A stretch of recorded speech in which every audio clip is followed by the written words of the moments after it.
السلام علیکم ورحمۃ اللہ وبرکاتہ۔ حضرت سید محمد تاج الدین اولیاء رضی اللہ تعالی عنہ کا شمار کبار اولیاء کرام میں ہوتا ہے۔ آپ ناگپور کے جید اولیاء کرام میں شمار کیے جاتے ہیں۔ آپ کے القاب تاج الاولیاء، شہنشاہ ہفت اقلیم ہیں۔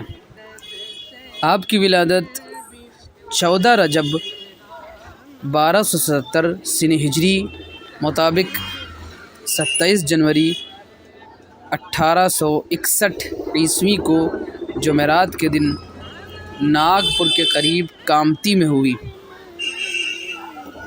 آپ کے والد کا نام سید مولانا بدر الدین بن سید حیدر شاہ اور والدہ کا نام سیدہ مریم بی بی بنت شیخ سید میراں ہے۔ آپ حسینی سادات ہیں اور حضرت امام سید حسن العسکری رحمۃ اللہ تعالی علیہ کی نسل سے ہیں اور حضرت خواجہ سید بہاؤالدین محمد نقش بند رحمۃ اللہ تعالی علیہ کی نسل سے ہیں۔ آپ کے پردادا مکہ مکرمہ سے ہندوستان تشریف لائے اور چنئی مدراس میں مقیم ہوئے۔ 1 سال کی عمر میں آپ کے والد کا اور 9 سال کی عمر میں آپ کی والدہ کا انتقال ہو گیا۔ اس کے بعد آپ کے نانا اور ماموں حضرت عبد الرحمن نے آپ کی پرورش کی۔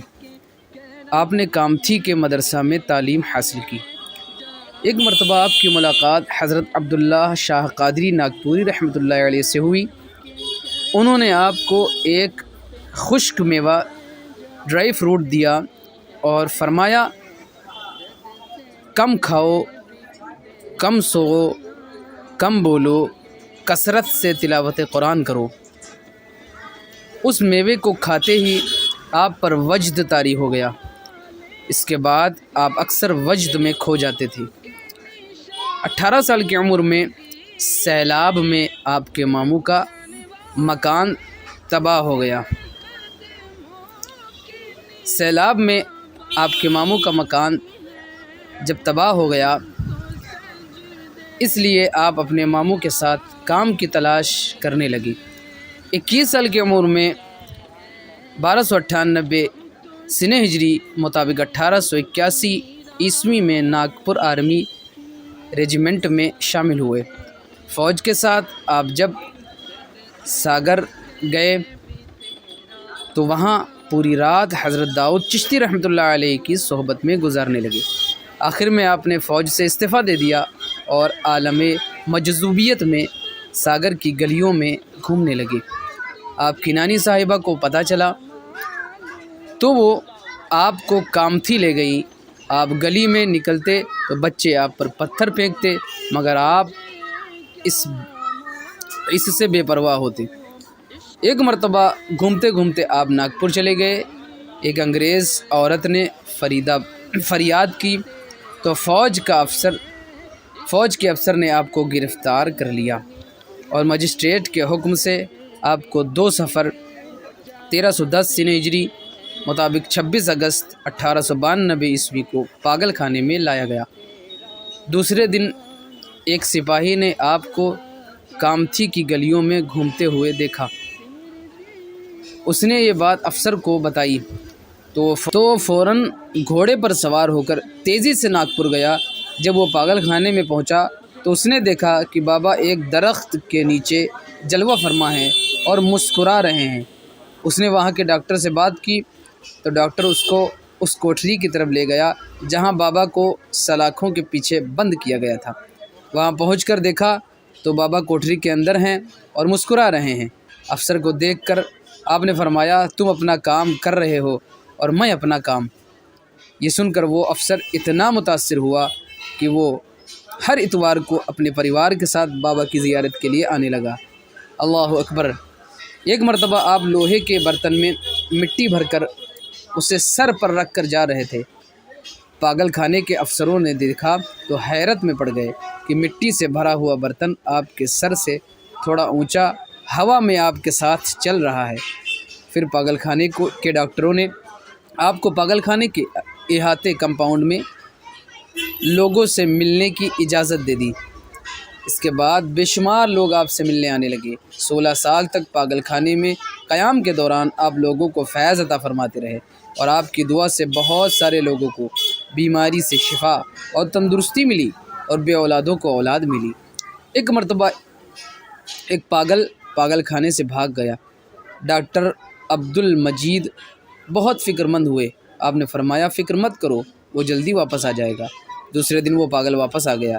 جب اس سے واپس آنے کی وجہ پوچھی گئی تو اس نے بتایا کہ جب میں اپنے گھر پہنچا تو بابا تاج الدین رحمۃ اللہ علیہ وہاں ملے اور مجھے 2 تماچے مارے اور فوراً واپس جانے کے لیے فرمایا، اسی لیے میں واپس آیا۔ یہ سن کر ڈاکٹر عبد المجید آپ کے مرید و معتقد ہو گئے۔ اللہ اکبر۔ ناگپور کے مہاراجہ راگھوجی راؤ بھونسلے بھی آپ کے معتقد تھے۔ 6 جمادی الثانی 1326 ہجری 9 جولائی 1908 عیسوی کو صبح کو 3 بجے آپ مہاراجہ کے خواب میں تشریف لائے اور لال محل کی طرف اشارہ کر کے فرمایا کہ اب میں یہاں رہنا چاہتا ہوں۔ مہاراجہ نے فوراً گورنر کو آپ کو رہا کرنے کے لیے درخواست بھیجی اور 2000 روپے کی ضمانت پر 24 شعبان 1326 سنی ہجری 21 ستمبر 1908 عیسوی کو آپ کو پاگل خانے سے لال محل میں لایا گیا۔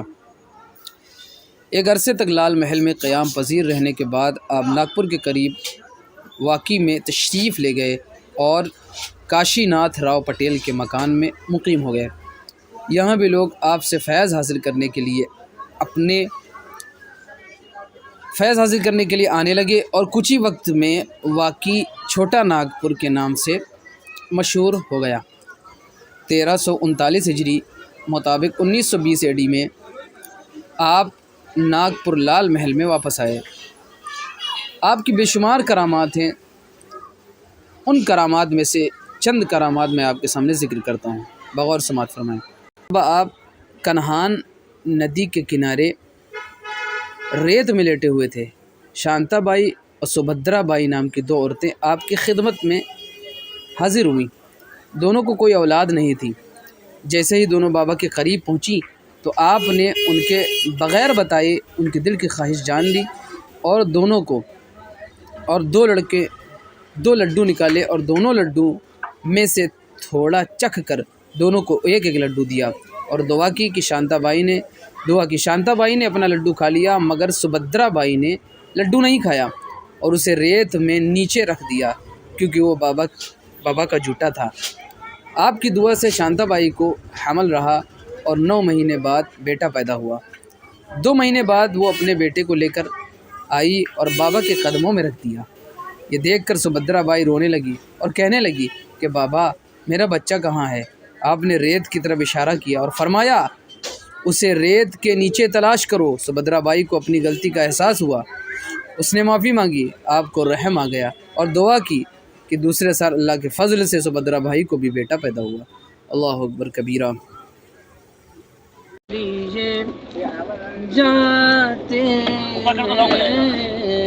درد سہ کر بھی تیرا نام لیے جاتے ہیں کہ درد سہ کر تیرے دیوانے آقا تیرے دیوانے تجھے یاد کیے جاتے ہیں، سبحان اللہ، تیرے دیوانے تجھے یاد کیے جاتے ہیں، درد سہ کر بھی تیرا نام لیے جاتے ہیں، اور تو نوازے نہ نوازے تیری مرضی مولا، تو نوازے نہ نوازے تیری مرضی مولا، ہم تو سجدے کیے جاتے ہیں، ہم تو سجدے تیری چوکھٹ پر کیے جاتے ہیں، درد ساتے ہیں، اور ایک ہم ہے کہ ہمیں کچھ بھی نہیں پاس وفا، ایک ہم ہے کہ ہمیں کچھ بھی نہیں پاس وفا، ایک وہ ہے کہ کرم ہم پہ کیے جاتے ہیں، ایک وہ ہے کہ کرم ہم پہ کیے جاتے ہیں، درد سہ کے بھی تیرا نام لیے جاتے ہیں۔